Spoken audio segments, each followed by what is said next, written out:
All right, good morning, ladies and gentlemen. Let me have attention, please. All quiet, please. Thank you. Take out the materials from the last unit that we finished. Oh my gosh, you're already ready.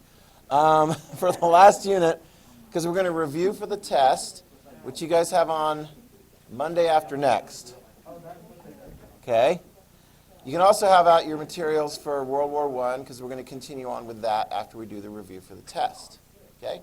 Reminder to you, next week, you guys will be watching at home for my class the first two episodes, and I'll put the links on there, the first two episodes of The Great War. It's a great documentary series, and the first episode gets into the background. So actually, in a sense, that documentary that I've chosen for you is going to pre-teach, and then I'll go through, after you get back, after you have the test on the last unit, we'll go through officially all of the things that led up to World War I.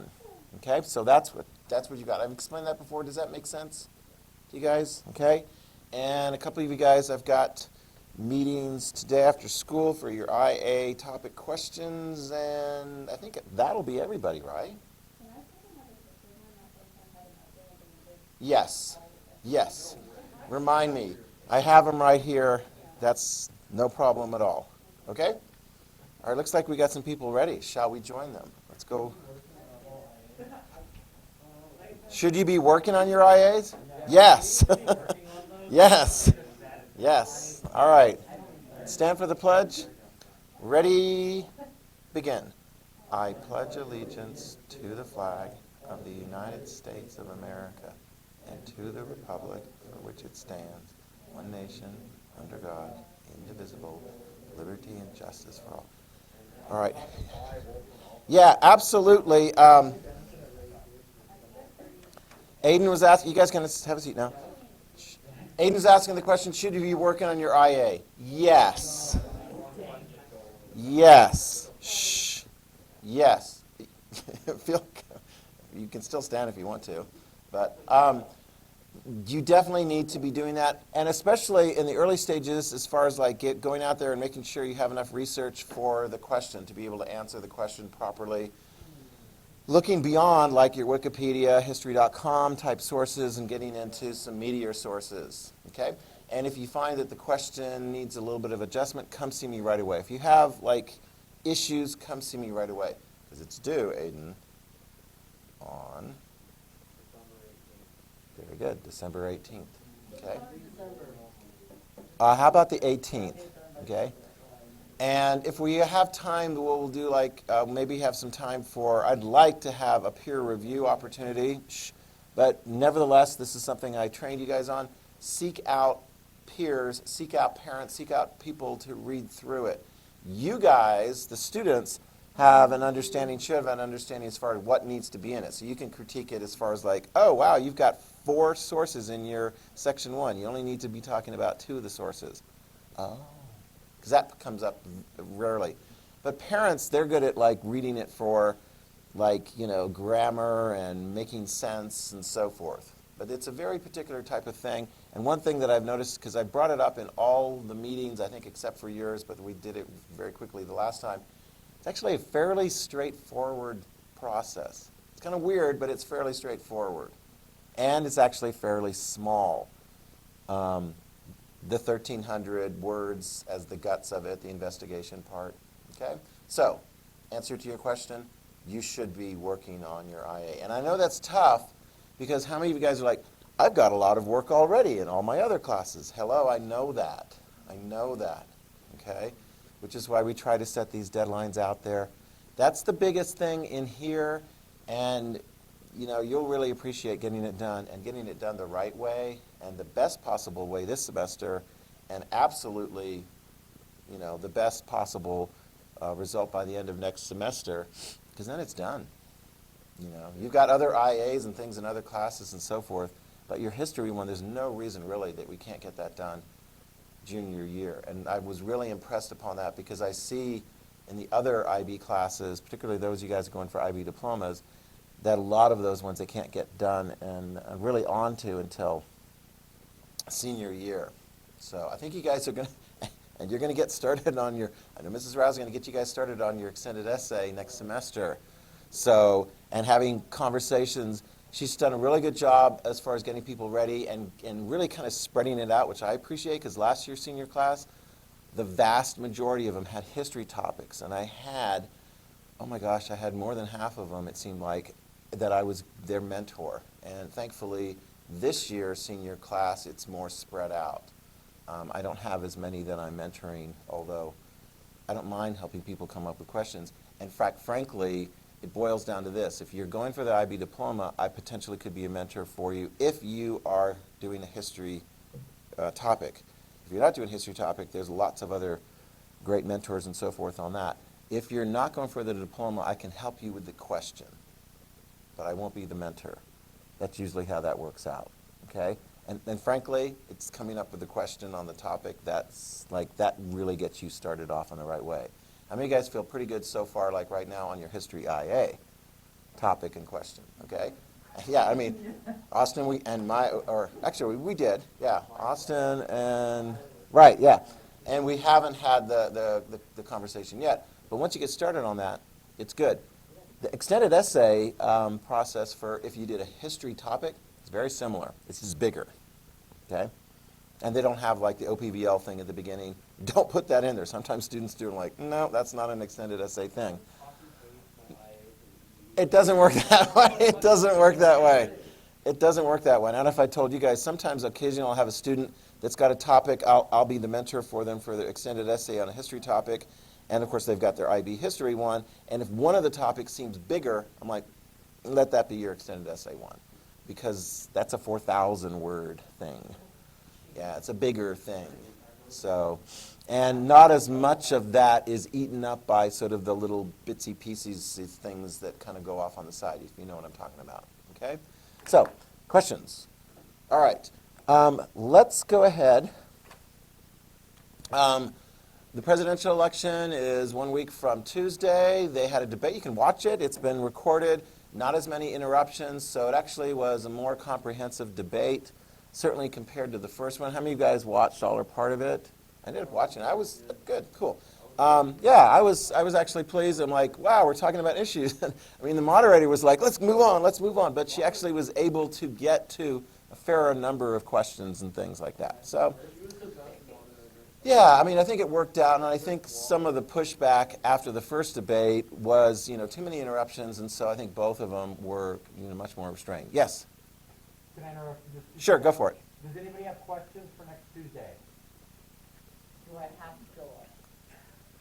You're not, are you taking the exam? Tuesday is SAT day. Only seniors will be here. You will be remote. So, All fifth graders have to take it, and if you signed up, you have to take it. Okay. on Thursday. Tuesday. And they'll be, do they know what room they're in? I'm going to have lists on the doors. Okay. So you'll be able to figure out where to go when you get here. All right, thank you, Mr. Pettit. Okay.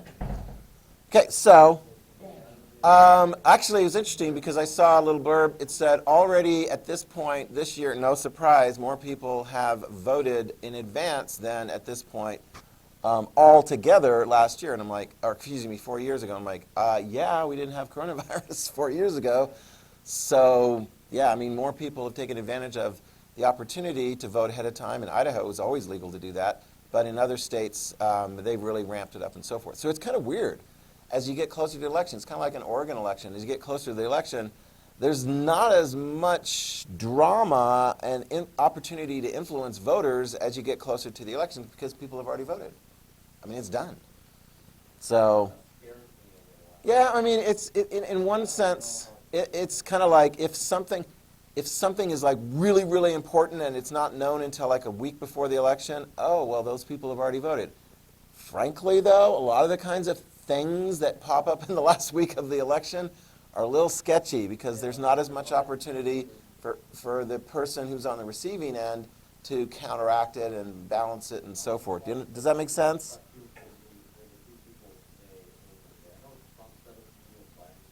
Well, if you haven't voted, you still have time. You've still got time to follow up on it. You've still got time to follow up. And some of the things, I mean, there was a lot of the old stuff, but there is some new stuff. But it's like, How consequential is it going to be to the outcome? I don't know. There's a lot of stuff in the recipe now for people to look and decide, which of the two major candidates to vote for. If Kanye's on your ballot, you can always vote for him. Okay? He will get votes in Idaho, I guarantee. Will he break 1%? That's an interesting question. I don't know. What are the odds? 0.5% to 1%? All right. Just a reminder, because nobody has their nobody's got this to turn in yet. Your predictions? Okay, turn it in on Monday. Make sure you remember to bring it in on Monday. We still don't know the results of the election by December 15th. Actually, in some of the states, there's going to be some states. For me, tabulating this, I'm glad I have until the end of the semester, which is like in January. So here's the deal. Even while we know who the president's going to be, I'll still be waiting and checking, what are the results? What is the final tabulation in some state? Yeah. You have it? Ready? Yeah, if you got it. Yeah. Yeah, do the backside. Color it in the backside. So, there's no hurry. All right, other question. Okay. How about, this is the part where we do the review for the test. And many of you guys really appreciate this because I ask questions from the test. No, I'll give you a copy of it on the day that we take the test. It'll be blank, and you'll write down what you think of the answers. No. No. If it's in the handout that I gave you, all those different names and stuff, and you're like, I don't remember this, well, you better find out what Liliuokalani is about. Because if it's on the sheet, then it's going to, in all likelihood, show up in the form of a question. Okay? Here are there's 55 questions. Okay? 35 of them are matching. I've got groups of 5. And 20 are true-false. Okay? I've got groups of countries, groups of people, groups of presidents, groups of policies, groups of stuff. Yeah, stuff. Okay? All right, shall we? Let's do this.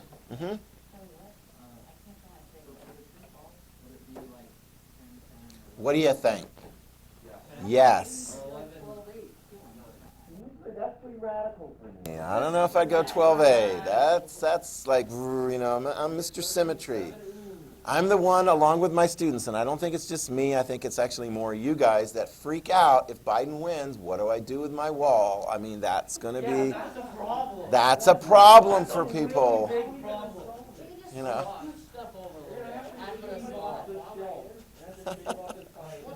I'm not going to spend any more time on that now. I'm going to use the Scarlett O'Hara approach. I'll think about it tomorrow, okay? You guys, what? Gone with, anyway, whatever. All right. Aiden, do you want to go first, or do you want to pick somebody to go first? For the question. Okay, here we go. You ready? All right. I need a name of a country. This... Close. It's actually nearby Peruvia. And it's a fake country in a fake continent that sounds a lot like South America. You ready? This Latin American country, the United States favored this Latin American country when it had a dispute with Britain over a border in Latin America. What was the name of that one? And actually, in both the classes we did the review yesterday, it really took a while for people to find it. Okay, because some of them were thinking Panama, and it's like, nope. Panama went for independence, and yes, the United States favored Panama. And it's not Cuba. We helped Cuba gain its independence, and we got Puerto Rico as a territory. You can call them somebody. It is Venezuela. Okay. So if you're not sure about that one, make a note, and go back to the stuff on Venezuela and British Guiana. That was the whole thing there. And the United States kind of leaned on it. And the British were like, we'll let you get away with that one because maybe you could be a friend of ours in World War I. That paid off because the United States will be a friend to the British in World War I, a trading partner when we're neutral, and then ultimately a military ally. Okay, Aiden, who goes next?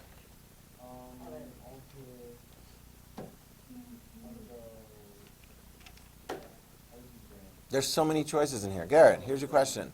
I want the name of a president. Now, if you look up on my chart here, the presidents that are relevant for this time period pretty much start with Cleveland and end up with Wilson. Okay, so we got Cleveland McKinley, Theodore Roosevelt, William Howard Taft, and Wilson. All right. So, Garrett, give me the name of the president who encouraged United States banks to invest their dollars, their money, into Latin American countries like Honduras and Haiti. Who was the president behind that diplomatic policy of encouraging U.S. Financial investment in Latin American countries? Hint, put your dollars into those Latin American countries. As in the dollar diplomacy guy. And remember how this works. As soon as you know it, you can raise your hand, and Garen can go for the lifeline. Not McKinley. It's Taft. It's William Howard Taft, dollar diplomacy. What's that? I missed that. Yeah. No, he's not on a dollar bill. He wanted us to put the dollar. Forget it. Whatever. He's not on a dollar bill. Just because we've had 45 people serve as, or 45 presidents, 44 people serve as president, doesn't mean they're all on a dollar.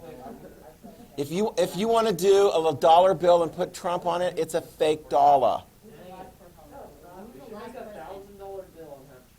Okay. Moving along. Garen, you guys are wasting time. Garen, who goes? Who goes next?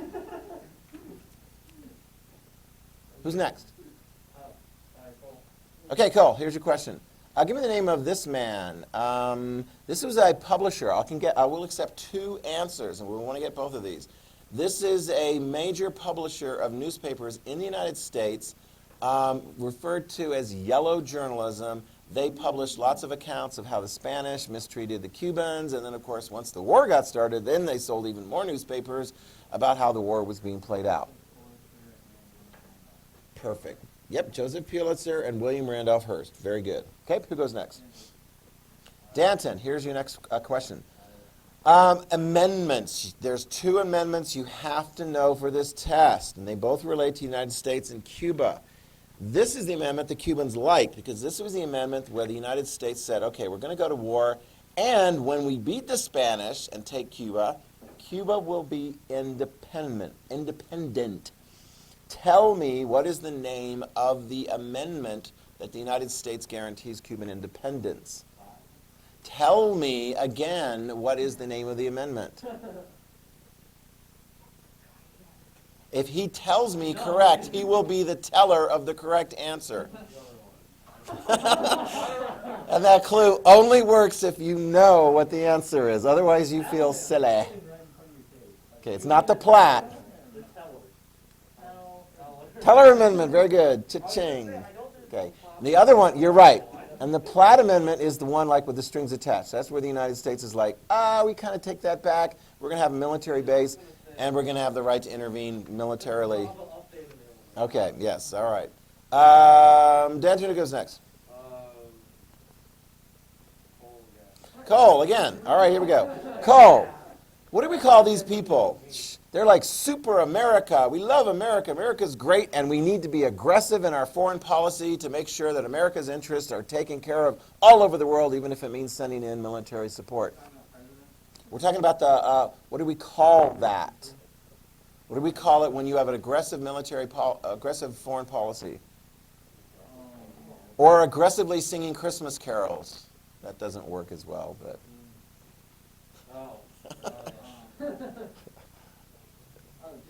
Jingle bells, that's right. Yeah, jingoism. Okay. Yeah, that one didn't quite work. Yeah, okay. All right, Cola goes next. Okay, Austin, here's your question. Give me the name of this territory that the United States obtained as a result of the Spanish-American War? There were 4.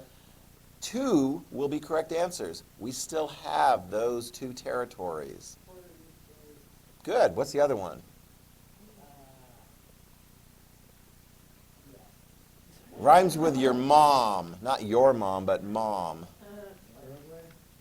Paraguay does not rhyme with your mom. Guam. Yeah, so we got Puerto Rico and Guam. Very good. All right, Austin, who goes? Austin, who goes? Oh, did you say Haley goes? Oh, Gomez. Okay, sorry. All right, Mia, here's your question. Give me the name of this man. He wrote a book. It was very influential. It basically said, hey, the United States is big and powerful economically, and you know what we need to make sure that our interests are taken care of in the world? A big navy. Who was the man who wrote the book that advocated for a large United States Navy? And he got what he wanted, because Teddy Roosevelt was like, yeah, we're going to make sure we have that.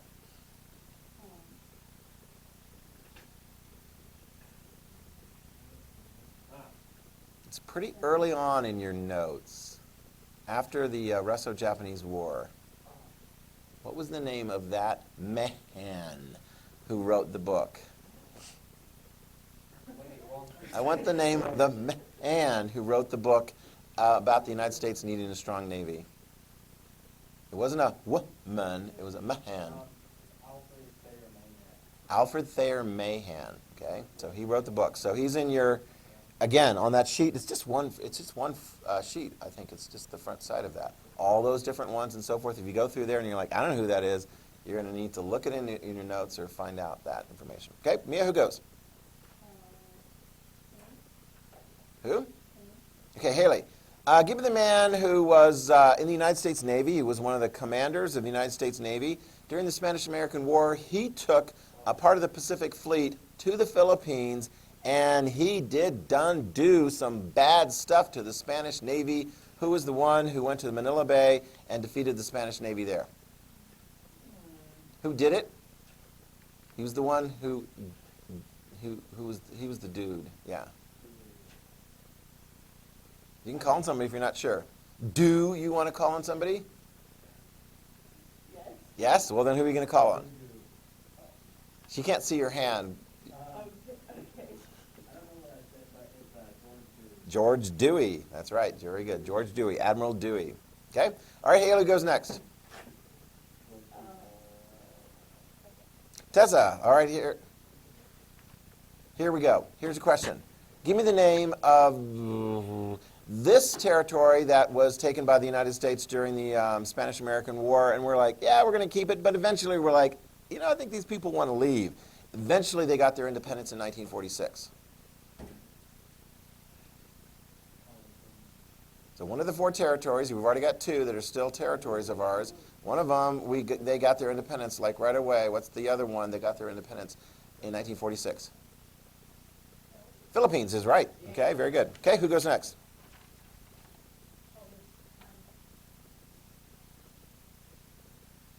They can go again. Who? Austin. Okay, Austin. Give me the name of these guys. They ride horses, although they couldn't take their horses with them. They were the volunteer U.S. military units who fought against the Spanish forces in Cuba in the Battle of San Juan Hill.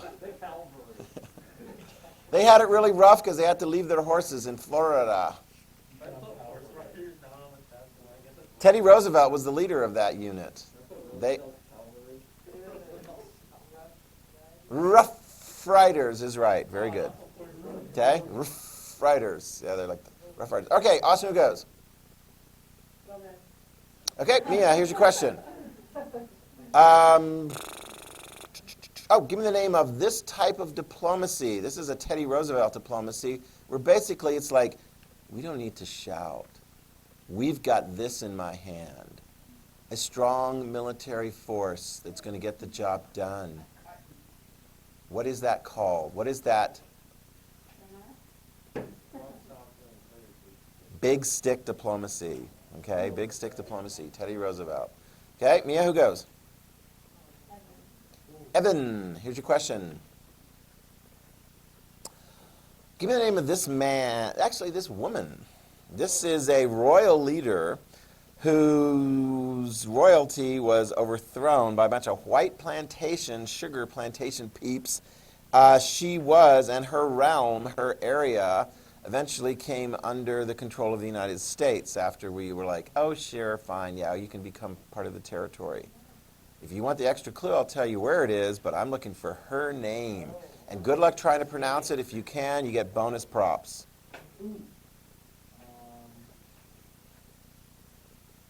It was Harry Potter's mother. That's a clue. That actually helps some people. Yeah, who's Harry Potter's mom? Okay, I think I got it. Go for it.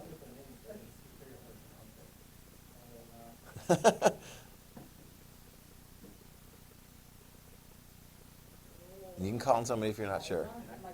From Hawaii. From Hawaii. And it is very difficult to pronounce. Okay.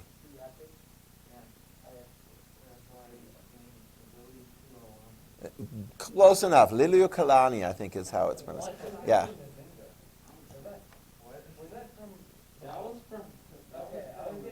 I don't think I have that on my tab in this unit. Okay. Evan, who goes? Yes, question. Yes, go for it. I'll go again. I want to redeem myself. Okay, all right. Redemption. All right, here we go. Give me the name of the man who successfully brokered a peace deal between Japan and Russia. Yeah, and he got a Nobel Prize as a result of that and other things. Who was the U.S. president during that time who helped to end the Russo-Japanese War, although, frankly, the Japanese helped to end the Russo-Japanese War by winning it? Okay. He took them to Portsmouth, I think it was, in New Hampshire. You think you got it? Okay, who is it? He wore glasses and had a mustache, which narrows it down a little bit. Yep, it was Teddy Roosevelt. Very good. Okay, Evan, who goes? Jerry. Jeremiah, here's your question. Give me the name of this country. The United States favored having an open door to this country so all kinds of different countries, including the United States, could trade with that country, in spite of the fact that there were a lot of British and French and Japanese and Russian and German and troops there and interests and so forth there. China is right. China is the open door policy. Okay, Jeremiah, who goes?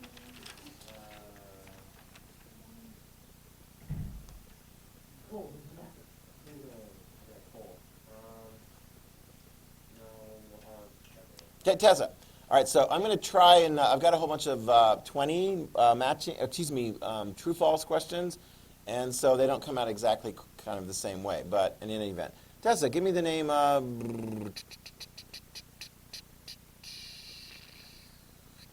Give me the name. You want the hard or easy? The easy one. All right, the easy one is who won the 1912 presidential election. The hard question is who came in second, who came in third. And they're all three of them up on the board. We have one who became president, defeating one who was president, and who was one who had been president. 1912. Mr. Taft is one of the losers. He came in third. Okay.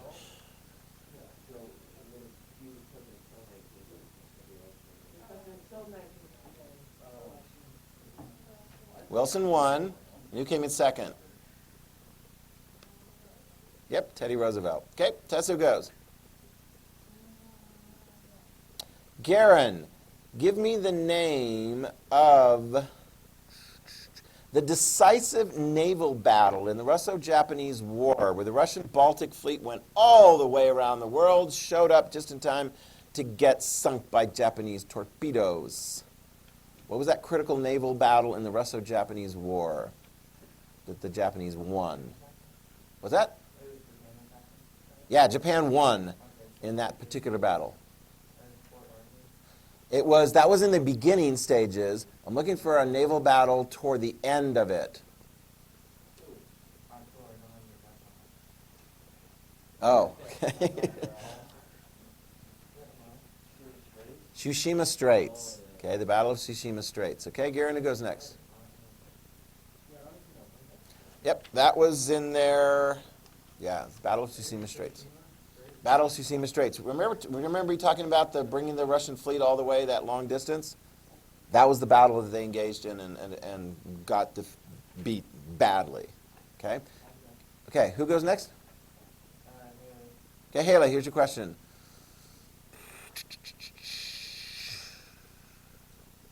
Give me the name of the president who sent U.S. troops into a Latin American country. Oh, hello, that's a lot of U.S. presidents who did that. All right, so this would have been in 1912 into Nicaragua.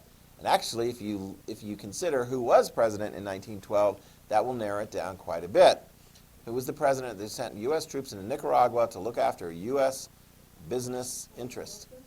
It was not Wilson. Wilson does not become president until 1913. Yep, it would be William Howard Taft, okay? Let's go with one more. Okay, who goes next? Okay, Austin. Give me the name of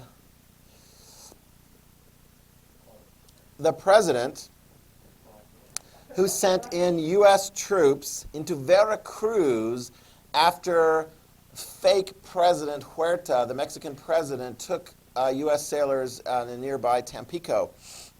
And I want you to know this.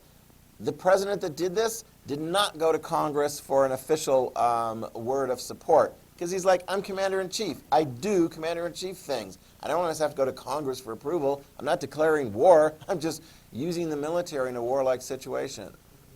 How's that different? What? No, not McKinley. No, much later. Yeah, so this is like during this was in the last part of your notes during that kind of Mexican revolutionary phase. And he later will send in U.S. troops to go try and chase down Pancho Villa. And that also, it's Wilson, exactly. It's Wilson, okay? All right, so review that. Your test is not for a whole nother week and then some.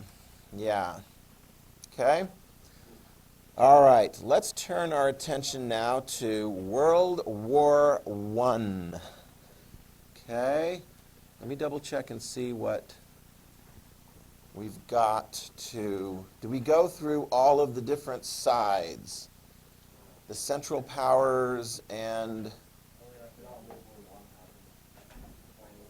So we got some of the Central Powers. Okay, did we get all the Allies yet?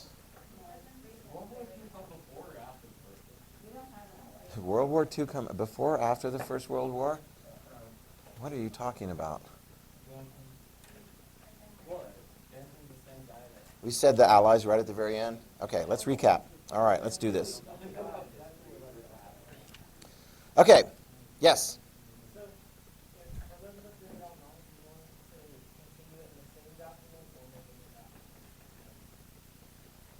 Whatever works best for you. I would think probably best to make a new document for the units for your sake, because I'm not collecting them and going through and, usually, even when I would get documents from a student, I would just always go to the to the end and then back it up and read it through that way.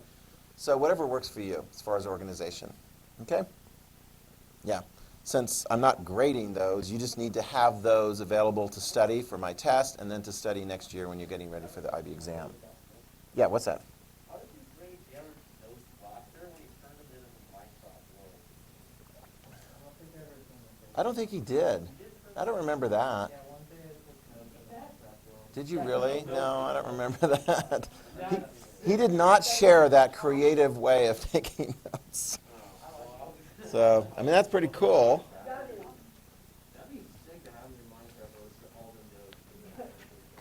Yeah. No, maybe not actually. Yeah, I can see that would work. All right, let's back it up. Okay, here we go. Shh.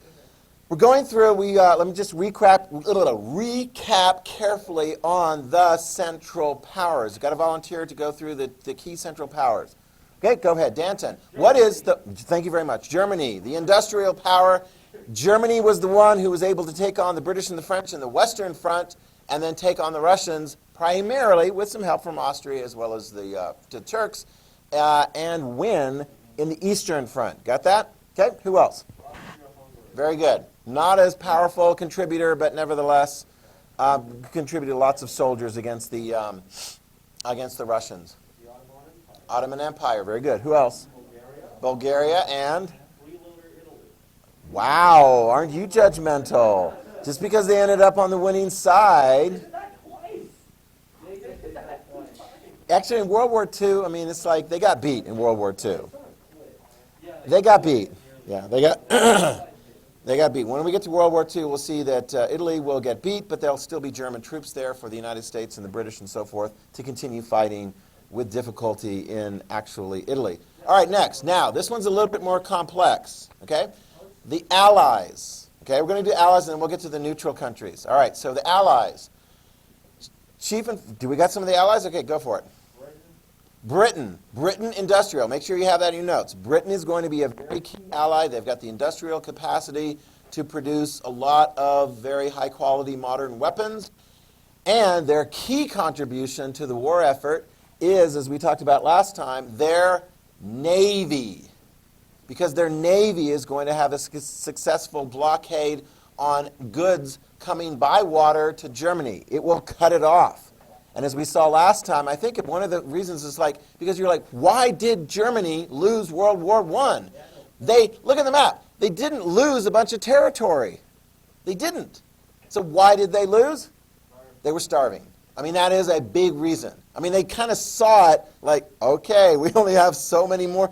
We could either surrender now or all starve to death. And they already had people starving. So Britain was a major contributor to that aspect of the war. And then you mentioned France? France, okay. France is also going to be a major contributor to World War I for the Allies on the Western Front. A lot of soldiers. They've got a modern economy. Yeah, I mean, they're going to be bludgeoning it out with the British and so forth. All right, who else? Okay, Russia over here on the Eastern Front. Write this down. Lots of soldiers. They're fighting in their own area. But are they as industrially advanced?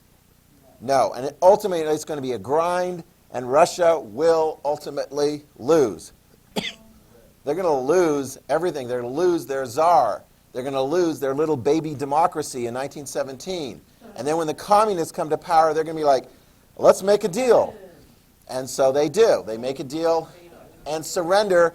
And yet, even though Germany and Austria and the Turks beat Russia, they're not going to win the war. Okay? All right, who else? Eventually, the United States will join the war in 1917. We'll get to all the details about how that plays out. We've kind of intimated already why the United States joined the war. It was in response predominantly from the fact that the Germans were sinking U.S. ships. And why would the Germans sink U.S. ships? Because we were selling to the Allies and not to the Germans. Why wouldn't we sell to the Germans? Because the British were doing a blockade. Somebody asked in one class, what does a blockade look like? Because you don't line up all the boats. It's not that way.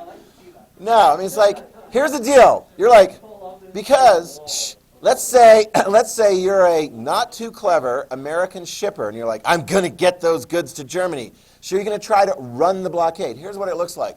Let's say you try to run the blockade somewhere between Norway and the north tip of Scotland. So you're running along, you're like, everything's cool, and all of a sudden, on the distance, you see a British naval ship. And you're like, oh, it's going awfully fast, because they do go fast. Oh, I can see it, so therefore it can see you too. And it approaches you, and it has you stop, because they want to inspect what have you got on the ship, and where are you going. If you're like, oh, I'm going to go to Germany, they're going to be like, no, you're not. Okay? So here's the deal. I mean, the shippers ultimately know that they're not going to be able to get their goods to Germany. So they're like, well, what are they interested in? Profit. Who are they going to make arrangements with to sell their stuff to? To the British and the French. Do you understand that?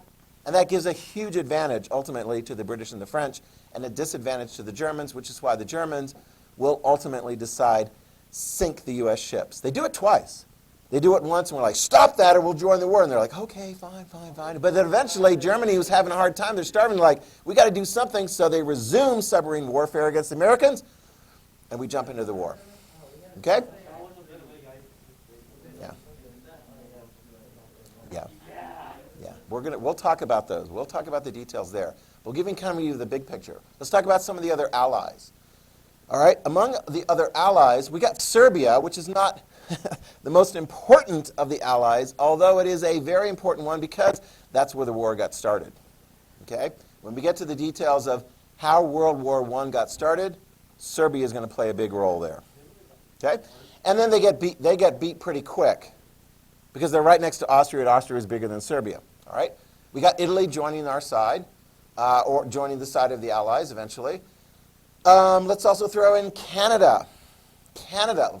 Let's start writing down some of the names of colonial possessions and or countries that aren't quite fully independent yet. Canada would be one of those. Canada, obviously, in the Americas, they're going to be in there right away on the side of the British. And they're going to have a bunch of troops participating in the fight on the Western Front. Okay? Put down also British and French colonial possessions like South African troops for the British, Indian troops for the British. I think if you're going to call this war World War I, it's not so much because you have a lot of fighting in lots of different parts of the world. You have a lot of people from different parts of the world coming to, predominantly, Europe to fight. So you'll have Indian troops there. You will have South American troops there. You will have troops, ready? Australia and New Zealand. Write that down. Australia and New Zealand, on behalf of the British, they will have lots of soldiers coming over. And actually, it's interesting because the war has a big impact on Australia and New Zealand because they bleed a lot. Write it down. Australia and New Zealand have among the highest casualty rates of any participant in World War I. You're like, how is that possible? It's not even in their land. I'll tell you why. You ready? Shh. Later, we're going to be talking about a battle that takes place here. It's called Gallipoli. The British are going to be primarily in charge, and they're going to bring in their Australian and New Zealand troops to attack Turkish positions right here in Gallipoli, right? It's going to be an amphibious assault. Raise your hand if you can tell me, what is an amphibious assault? Go for it. Well, explain. You're right. D-Day is the most famous one. You land boats on the beach, and then you do what? And then you, take your guys off the boats. How do you defend against an amphibious assault? You shoot them on the beach, all right? And usually, by definition, the beach is at sea level. Your defenses might be somewhat higher. Do you anticipate an attack coming on the beach? Yes. And so you shoot them down. Here's what happened in Gallipoli. The amphibious assault ultimately was a failure.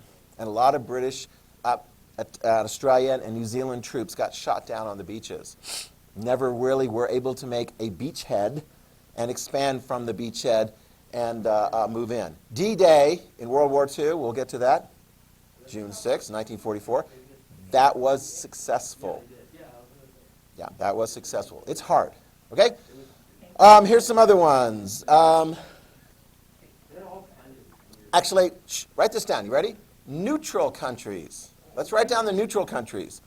The first neutral country I'm going to list is a neutral country that wanted to be neutral, but they weren't given the opportunity to be neutral. It's Belgium. And actually, you can throw in Luxembourg as well. They're pretty small. Belgium's like looking and going, oh, looks like there's going to be a war between France and Germany, and we don't want to participate. So the French and the Germans are building up their defenses and their military on either side of their border, and the Germans are like, you know what, we got another idea. Instead of attacking Germany attacking France at its most well-defended area, they go around the right flank through little old Belgium that's neutral, like, we want to stay out of the war. Sorry, say the Germans. Pow, they come charging through Belgium. Belgium's neutrality is violated.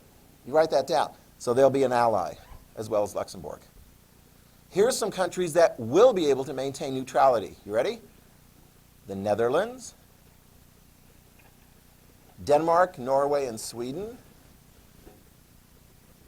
Spain, and of course, Switzerland. Who wants to attack a country that's way up high in the mountains? What's the point?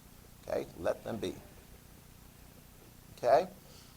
So, yeah, so that's kind of how they play out. Next time I'm going to show you, before we get into the next time we do notes actually, before we get into like how it started, I'm going to show you a map of like how everything went. The real quick thing is, Western Front, not much movement. Eastern Front, Russia gets defeated. Okay? We're done. Oh, Yeah, if you got it done. Yeah, sorry, I'm